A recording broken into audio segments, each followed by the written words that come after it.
Madalas ipinapakita itong eksena na to sa mga pelikula para ang Panginoon ay nagsisisigaw, napakaraming mga tinuturuan, libu-libong mga tao na nakaupo at mga nandoon sa paligid, sa may mga bulubundukin. Subalit malinaw yung Matthew 5:1. Maraming ang tao pero na magtuturo ang Panginoon, ang kanyang tinipon ay ang kanyang mga alagad at maliit na crowd, very exclusive crowd, was taught. Nung atin ngayong nakarecord na Matthew 5, 6, and 7. Matthew 5, 2-3, and he taught them, God blesses those people who depend only on Him. They belong to the kingdom of heaven. Pansinin ninyo sa King James Version, nakamukha ng New International Version, sabi dyan, blessed are the poor in spirit, for theirs is the kingdom of heaven. At nagkakaroon ng confusion yung translation na yan because people don't understand what poor in spirit means. Many people think it's plain poverty, that if you are poor, you are blessed. But common sense tells you that poverty is not a blessing by itself. So nagkakaroon ng confusion. What does it mean to be poor in spirit? Now the contemporary English version clarifies that God blesses those people who depend only on Him.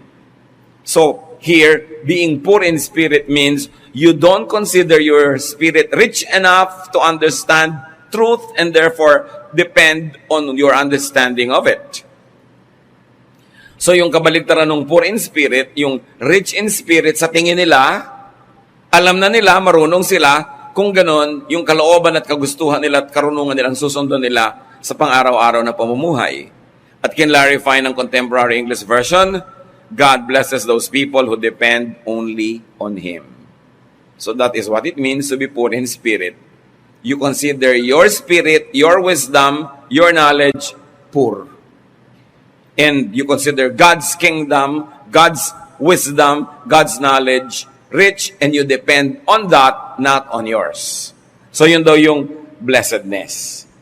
Araw-araw, halos tayo natutuksong kumilos labag sa kalooban ng Diyos, pero kasi yun ang sinasabi ng ating common sense. Yun ang sinasabi ng ating urgent need. Yun ang sinasabi ng ating vested interest.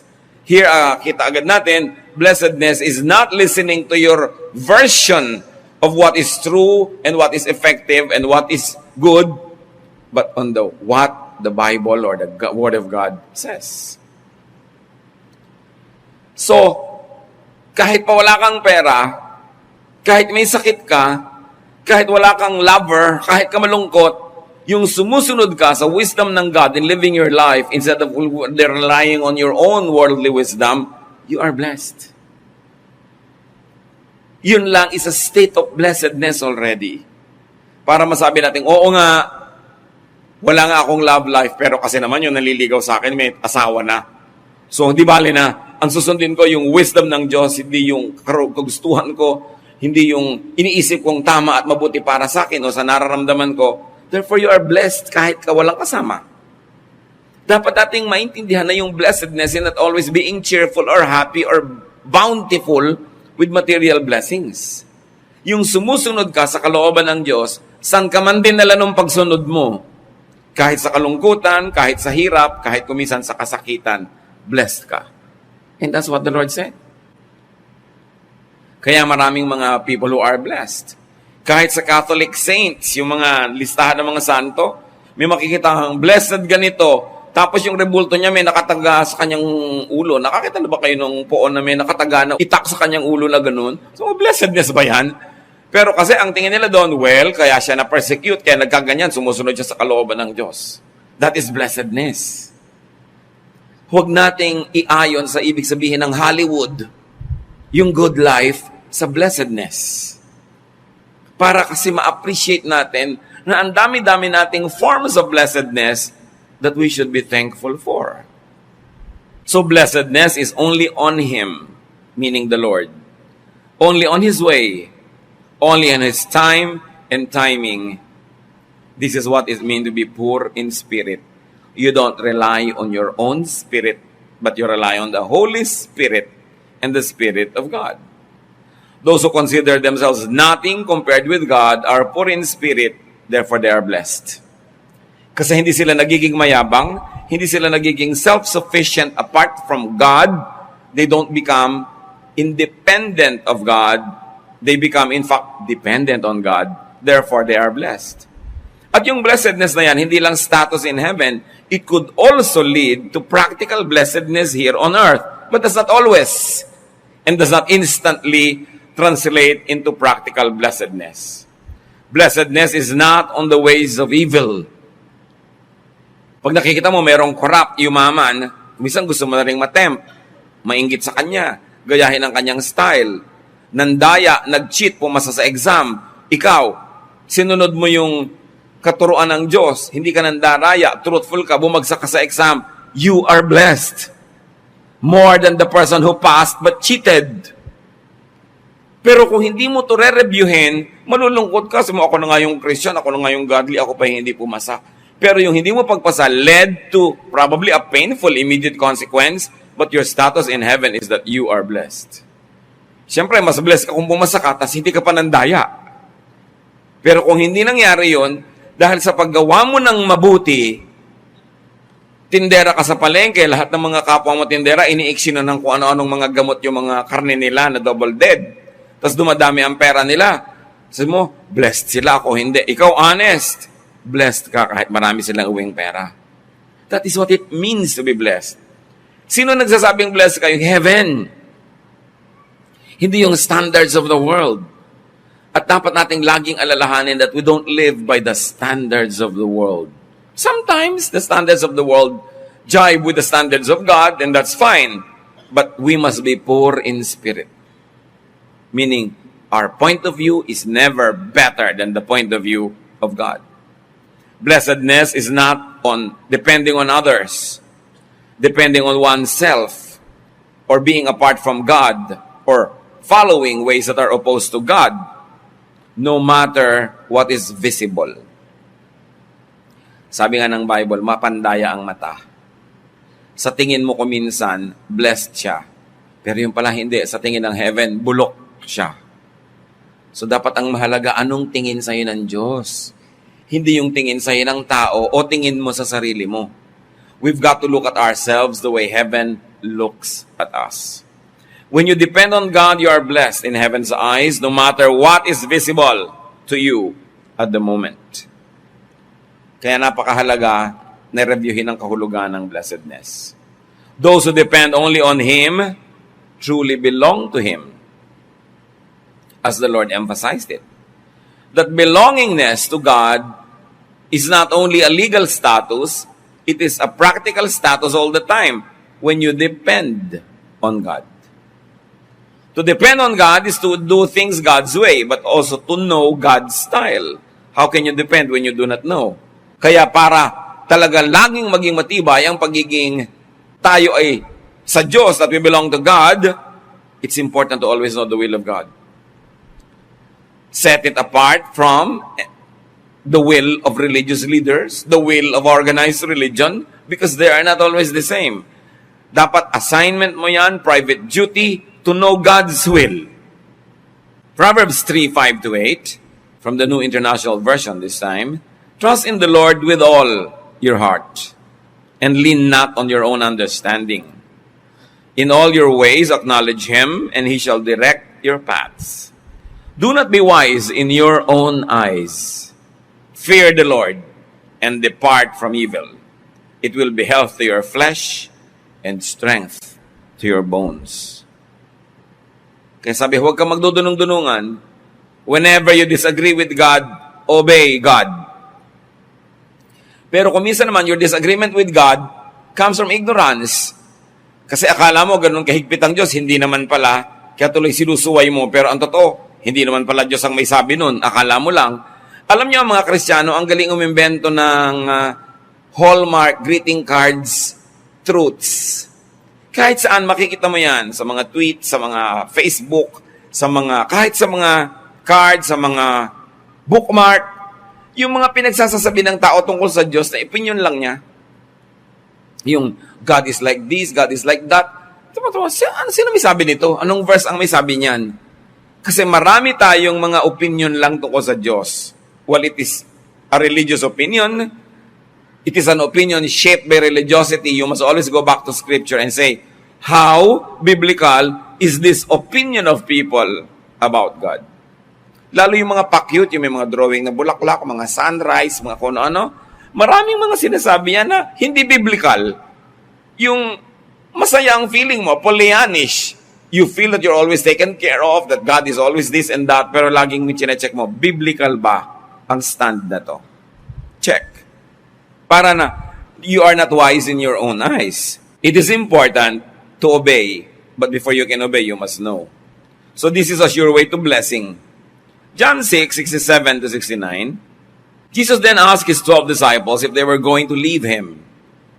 Simon Peter answered, Lord, there is no one else that we can go to. Your words give eternal life. We have faith in you, and we are sure that you are God's Holy One. Marami kasi na tumalikod sa Panginoon kasi hindi nasunod yung inaasahan nila. We have expectations of God We have an image of God na pagka yung totoong Diyos hindi na nagswak sa image na yon, nalilito tayo. At ganoon ang nangyari doon sa maraming tao. Hindi sumang-ayon yung actual na ginagawa ni Jesus sa inaasahan nilang gagawin ni Jesus. So nagtalikuran sila. Kaya ang sabi nitong Panginoon sa mga disciples, o kayo din ba? Iiwan nyo rin ba ako? At sabi ni Peter at mga disciples, bakit po namin kayo iiwan? Kanino pa kami pupunta? Wala namang iba. Kahit sila man nalilito. Kahit sila man hindi laging sang-ayon. Kaya napakahalaga ng paniniwala. Kasi kung sumusunod ka lang dahil naiintindihan mo, knowledge na yan. Mahalaga rin sumusunod ka because of knowledge. But there are moments when you follow out of faith. Dahil nananalig ka, kahit pa nga salungat doon yung personal mo na opinion. Now, ano-ano yung mga blessednesses na yan? Matthew 5:4, God blesses those people who grieve. They will find comfort. Yan ang sabi ng Panginoon. Sabi ng ibang version, blessed are they who mourn. Kaya tuloy nagkakalituhan Wow, malungkot ka, bless mo naman. Namatayan ka, ang bless mo naman. Wrong reading. Kasi dito, pag binasa na natin sa Contemporary English Version, God blesses those people who grieve. So, grieving by itself is probably not a blessing. But because God is God of mercy and balance, He is merciful, He will give balance and comfort to those who grieve. Let's put it this way. Ang lungkot mo, ano man yung dahilan, may Christian magsasabi sa'yo, uy, blessed ka. Hindi mo maintindihan, paano ka naging blessed? Nalulungkot nga ako. Blessed ka kasi ang Panginoon maawain. At malapit ang puso niya sa mga nalulungkot. Therefore, ang blessedness mo hindi dahil malungkot ka, kundi dahil yung kalungkutan mo will attract God's very loving attention towards your direction. And God will take care of you if you will accept the care that God will give. Grief places a person in the path of God's blessings more than happiness. Parang mga magulang, pagka masaya yung mga anak mo, nakikita mo yung isang matamlay, yun ang kakausapin mo, yun ang lilibangin mo, kasi magulang ka Malapit ang puso mo dun sa kawawa, sa broken-hearted. Hindi sa ayaw mo dun sa masaya, pero laging hinahanap mo, bigyan ng balance yung kawawa, yung malungkot. Kaya kayo mga kapatid, sa kanan naman wala, ni isa.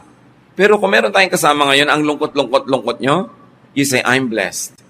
Because my grief will call God's blessing to my direction. Kailangan lang buksan nyo ang puso para pag dumating yung pagpapala, yung comfort, yung blessing and strengthening ng Diyos, handa kayong tanggapin yon. Kasi ang pagpapala ng Panginoon sa mga nalulungkot, dahil sa lungkot mo, nabubulag ka ng luha, hindi mo nakikita ang pagpapala pala. Kaya kailangan, sabi mo agad, malungkot ako ngayon, hindi blessing na malungkot ako, pero dahil malungkot ako, may blessing na darating sa akin. Kailangan nakaabang ka, bukas ang puso mo, at sensitive ka doon. This is for those who grieve because they especially depend on Him. Because they belong to the kingdom of God. So may mga nalulungkot lang sila per se. Period. Ibe-bless ka pa rin ng Panginoon. Pero lalo na kung ang kalungkutan mo dahil anak ka ng Diyos. Dahil nanindigan ka sa tama. Dahil hindi ka nakakuha ng mga nakukuha ng iba na sumusuway sa kalooban ng Diyos, may blessing nakakambal yung kalungkutan na yan. Kaya huwag tayong laging magmukmok pag nalulungkot, kundi abangan ninyo expectantly. Wait for God's blessing. Dahil sabi ni Lord, blessed are those who mourn. Huwag nating laging isipin na nakalimutan tayo ng Diyos. Parang may natural magnet yung pagiging malungkot at paghihirap ng loob, may natural magnet na tumatawag ng blessing. Pero tandaan nyo, pag kumatok sa pinto yung blessing, dapat pagbuksan. Dapat hindi ka masyadong nakalubog sa luha, hindi mo na makita may dumadating na palang blessing. Because most of these blessings don't present themselves obviously as blessings. So their grief, the people's grief is caused by their godliness at hindi dahil sa paggawa ng masama. Especially when the grief is out of repentance, may blessing yan. Halimbawa, meron kayong na-realize na nagawang mali. Siyempre, nalungkot kayo, nagkalupi-lupi yung puso nyo na parang papel na nilamukot. Blessing ang kasunod nun. Kasi ang kalungkutan dahil sa repentance, may kakambal na pagpapala sa Diyos. So, hindi magtatagal yung lungkot na yan. Halimbawa sa Jonah. Si Jonah, yung propeta, inutusan ng Diyos na magpunta sa Nineveh. Kasi nagagalit ang Diyos sa Nineveh, ang sama-sama ng lungsod. Sabihin mo sa Nineveh, gugunawin ko sila. Kasi ang sama-sama nila. Sa mahabang kwento, nakarating ang Jonah doon sa Nineveh at sinabi niya yung turo ng Diyos, napaparusahan yung lungsod. Nagbagong loob yung lungsod. Nagsisi. Hindi pinarusahan ng Diyos. Jonah 3:6-9. When the king of Nineveh heard what was happening, he also dressed in sackcloth. He left the royal palace and sat in dust. Then he and his officials sent out an order for everyone in the city to obey. It is said, none of you or your animals may eat or drink a thing. Each of you must wear sackcloth, and you must even put sackcloth on your animals. 3:9. You must also pray to the Lord God with all your heart and stop being sinful and cruel. Maybe God will change His mind and have mercy on us so we won't be destroyed. Jonah 3:10. When God saw that the people had stopped doing evil things, He had pity and did not destroy them as He had planned. Dahil na-realize ng hari na masama silang mga mamamayan, nalungkot siya. He ordered a fast. He ordered civic and civil repentance. At sila ay nagbagong loob. Hindi natuloy ang parusa na nakalaan sa kanila. Kasi, bakit pa sila paparusahan? Ikinalungkot na nila ang kanilang kasalanan. Mga kapatid, ma-alarm tayo pag gumagawa tayo ng mali, tapos wala ng lungkot. Yung parang may kalyo na yung ating konsyensya, hindi na natin nararamdaman yung kirot na may ginawa tayong mali. Sinagot mo yung nanay mo, tapos you don't even feel bad. Inaway mo yung asawa mo, ininsulto mo, tapos you don't even feel bad. Meron kang tinanggihan na nangangailangan, kaya mo naman tulungan, you don't feel bad, dangerous yan. Ngayon, when you feel bad, you are blessed. Ito yung blessing na kalungkutan. Biruin mo nalulungkot ka, sasabihin mo, bakit ako blessed and nalulungkot ako? Kasi kinakalungkot mo na masama ka, na may ginawa kang mali. Blessed ka! Ang susunod mong gawin, sundin mo ang sinasabi ng lungkot na yan. Magsisi ka, magbagong loob ka, stop doing wrong, start doing what is right, then blessing will come. Kaya ka blessed pag malungkot ka. Pag may nagawa tayong mali, tapos may guilt ka, mahirap yung feeling, blessing yan. Kaya lang, saan mo dadalhin yung feeling? Kung kakalimutan mo lang, tatabunan mo sa isang sulok, bali, wala, hindi magiging blessing. But if you correct your life and did what was right because of that negative feeling, then it is a blessing. This is grief because of repentance. Therefore, it is a blessing. Napakahalaga din yung lungkot ng mga anak ng Diyos, lalo yung mga lingkod ng Diyos. Si Hannah, ang tagal-tagal niyang humihiling ng anak. Wala siyang anak. Tapos nagkaroon pa ng mga ibang asawa yung asawa niya, nagkaanak pa, iniinggit-inggit pa siya dahil yung mga iba, may anak, siya wala. Nanalangin siya sa Diyos. 1 Samuel 1:10-14, Hannah was broken-hearted and was crying as she prayed. Lord all-powerful, I am your servant, but I am so miserable. Please let me have a son. Later, the Lord blessed Elkanah and Hannah with a son. She named him Samuel because she had asked the Lord for him. One of the greatest prophets of Israel, Samuel, nakuha sa pananalangin ng isang malungkot na lingkod ng Diyos. Maraming tao malungkot, pero yung mga malungkot na lingkod ng Diyos, malapit yan sa blessing ng Diyos. Wala siyang ginawa kundi manalangin, wala siyang ginawa kundi maglingkod sa Panginoon, dininig ang kanyang kalungkutan at binigyan siya ng anak. Kapag kayo mga kapatid, masunurin sa Panginoon, maka-Diyos, at mapaglingkod, tapos may lungkot kayo, daan ninyo sa dalangin. Ilapin niyo sa Panginoon dahil alam niya yan. At pagkatapos, mag-abang kayo ng sagot ng Diyos. Dahil ang Diyos ay dumidinig ng dalangin, lalo ng mga matuwid, lalo ng kanyang mga lingkod. Matthew 5:5, ano pa ang blessing? Sabi ng Panginoon, God blesses those people who are humble. The earth will belong to them. For those who are humble because they depend only on Him, because they belong to the kingdom of God, blessings will follow. James 5:5-6, God opposes everyone who is proud, but He is kind to everyone who is humble. James 5:7-10, be humble in the Lord's presence, and He will honor you. O may nakipagpayabangan sa iyo, ang ingay-ingay niya, mukha siyang panalo. Ikaw yung humble, ikaw yung blessed. Kahit siya yung maingay, at kahit siya yung pinalakpakan ng maraming tao, ikaw yung blessed. Dahil ikaw yung humble. Humility is a blessing in itself. Kahit hindi ka papremyohan ng langit, pag humble ka, wala kang kaaway o nababawasan ang kaaway mo. Tumatahimik ang iyong buhay. Kung hindi ka mayabang, wala kang matataas na standard na kailangan mong laging ma-meet na nagbibigay sa'yo ng sobrang stress. Therefore, you are more peaceful. Your life is more at ease. Humility is a blessing by itself. Ang hirap nung nagyayabang kasi i-maintain mo yung kayabangan mo. Kahit hindi ka paparusahan ng langit, yun lang nagme-maintain ka dahil ang yabang-yabang mo, ang tasas mo magsalita, mahirap yun na dalhin. Yun lang ay parusa na. So mabuti yung humble because you are blessed.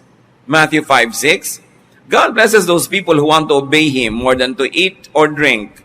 They will be given what they want. What is the blessing here? Seek first His kingdom and His righteousness, sabi, and all of this will be added to you. Pinagpapala daw ng Diyos ng mga taong inuuna ang pagsunod sa Diyos, hindi yung pagsunod sa uhaw o gutom. In other words, inuuna nila ang kagustuhan ng Diyos kaya yung kagustuhan ng katawan nila. Hindi naman tayo laging pinapapili ng Diyos. Ako yung gusto mo. Hindi ganon. Maraming gusto natin ibinibigay talaga ng Diyos. Pero dapat alam ng mga anak ng Diyos kung may mga panahon na kailangan tayong pumiling unahin ang kalooban ng Diyos dahil kontra yon sa ating personal na kagustuhan, pinagpapala daw yung inuuna ang pagsunod sa Diyos. Kasi pag inalagaan mo na yung sarili mo, hindi ka naaalagaan ng Diyos. Lalo't ang pag-aalaga mo, kontra sa kagustuhan niya para sa'yo. Pero kung ikaw ay sumusunod na, syempre ngayon inilalagay mo ang sarili mo under God's care. Nagiging sakop ka ng Diyos pag sumusunod ka sa Kanya. At ang Diyos ay napakabuting Panginoon, napakabuting niyang Master, inaalagaan niya ang kanyang mga sakop.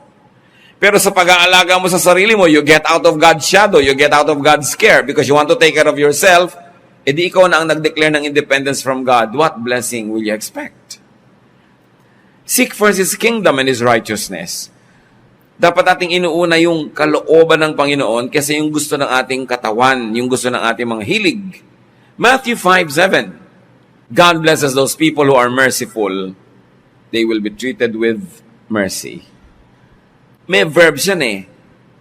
Those who choose to be humble, those who choose to be merciful. Hindi siya yung you are merciful because it is your quality, but you do what is the merciful thing to do. Hindi yung character mo na humble ka. Konting tao lang yung ang character nila talagang humble. What can you do if you're not really humble? Blessed ka when you choose to do the humble thing. Iba yung natural ka ng humble, iba yung nilalabanan mo, yung yabang mo at nagpapaka-humble ka, yun yung nabe-bless. Konti lang naman sa atin talaga yung naturally humble eh. Tsaka yung naturally merciful, people are naturally selfish. Pero pagka dinedenay mo yung sarili mo, hindi ako magiging selfish, I'll be merciful, magiging maawain ako, yun ang may blessing. Yung may conscious effort ka to be merciful because you know that naturally you are not merciful. Kaya patuloy na paglaban sa likas na hindi mabuti para gawin ko ano yung mabuti. Matthew 5:8, God blesses those people whose hearts are pure. They will see Him. Now, purity here doesn't mean sinlessness dahil pagka ganun, di wala nang pure. Dahil lahat naman ng tao nagkukulang, kinakapos. But purity here is freedom from selfish bias. Freedom from selfish agenda. Yung frame ng mundo na pagtingin mo sa mundo from your selfish point of view, dapat tinatanggal natin yan. Freedom from corruption of ignorance because you are liberated by truth. Nagiging pure ka. Purified by truth. Purified by knowledge. And purified by consciousness that we should not be selfish. Ang ginagawa ng tao, mga kapatid, kadalasan selfish. Pag sinasabi mo, anong bang iniisip ko? Ba't ganito yung ginagawa ko? Teka, selfish act ito. I'm going to do what is right. We are purifying our hearts and we are purifying our ways. Bakit natin nire-review itong mga blessednesses na to? Kasi ang dami-dami sa atin blessed and we don't appreciate it. Ang napagtutuan na natin ng pansin, yung wala, hindi natin napapansin na blessed pala ako just by being merciful. Hindi ko na kailangan na ma-recognize ako ng mga tao because God says I'm blessed.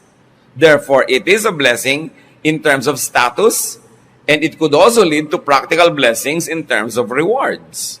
Matthew 5:9, God blesses those people who make peace. They will be called His children. Hindi sinabing God blesses peaceful people. Bihira lang naman yung people who are naturally inclined to be peaceful. But those who make peace. You know, you make peace. There's a verb, there's an action, there's an intention, and a clear step that is taken to make peace.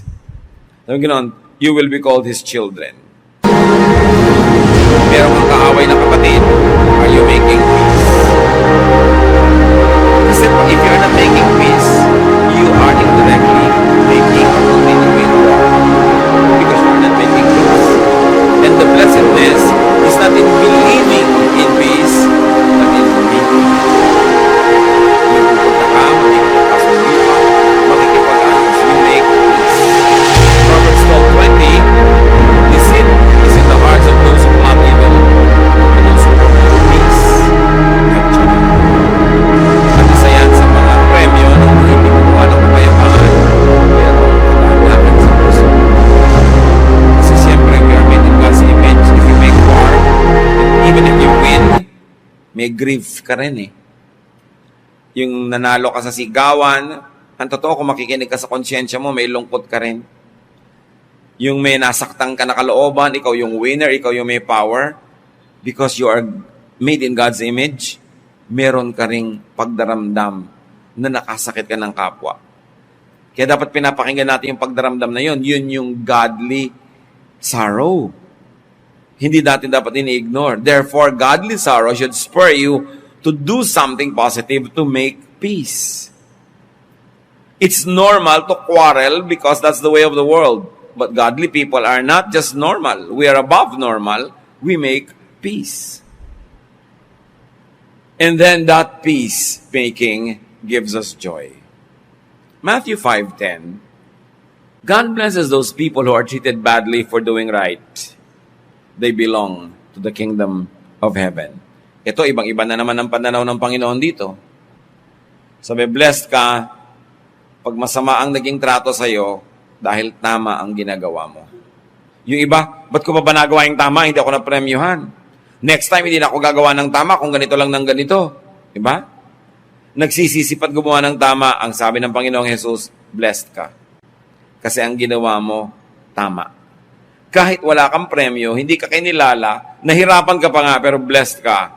At kung paano mo tatanggapin, kapatid, na blessedness yun ang assignment mo. Kung paano ka lalapit sa Panginoon at ipaunawa sa iyo ng Espiritu ng Diyos na yes, blessedness yan.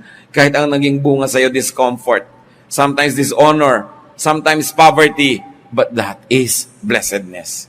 You must not measure yourself with the measurements of the world, but with the measuring rod of God.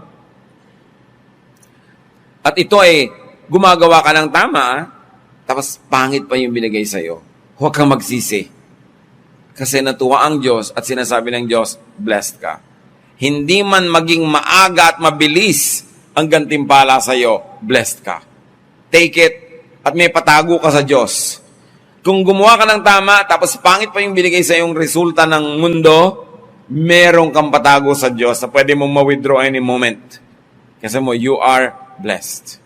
Matthew 5:11-12, God will bless you when people insult you, mistreat you, and tell all kinds of lies about you because of me. Be happy and excited.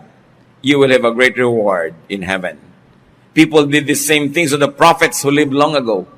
Di ba? Dinadala mo yung Biblia, pinagtatawanan ka, sinashare mo yung katotohanan, nachichismis ka pa, minamaliit ka, napagsasabihan ka ng kung ano-ano, pero sabi ni Lord, walang bago. Lahat ng propetang nauna sa inyo, ginanyan. Ako man, sabi ng Panginoon, ginanyan. So pag ginaganyan ka ngayon, we all belong together. It's not convenient at the moment, but you will have great reward. You are in good company. So huwag tayong umiwas na mainsulto, huwag tayong umiwas na mapagwikaan ng hindi maganda dahil tayo ay mananampalataya, dahil tayo naninindigan. Huwag nating hanapin yung approval of the world, yung papuri ng mga tao sa paligid. Kasi pagka tumataas na ang dagat, natutunaw na ang mga yelo, pumuputok na ang mga bulkan, nagkakaroon ng mga tidal wave, at nagkakaroon ng mga lindol, sa Diyos ka naman tatawag hindi sa mga tao na yan. Kaya ang mahalaga, good record ka sa Diyos. Doon ka malapit dahil siya naman ang tatawagan natin at siya ang nagligtas sa atin at siya ang patuloy pang magliligtas sa atin. Wala namang bago mga kapatid. You might say, alam na natin itong Matthew 5 na to, pero ang mahalaga magkaroon tayo ng deeper appreciation of what blessedness is. So that we will never miss thanking God when there are blessings around but we don't see them. Mas maging malinaw ang pananaw natin kung anong ibig sabihin ng blessedness. Blessedness is not being celebrated by the world. It is not being accepted or being praised by men, but it is pleasing God. And even if the immediate result seems to be painful or at least not fruitful, don't be deceived by what is immediate, by what is seen or what is heard. Establish yourself in the unchanging truth of God's word, the words of the Lord Jesus. You are blessed. So blessed are those who grieve.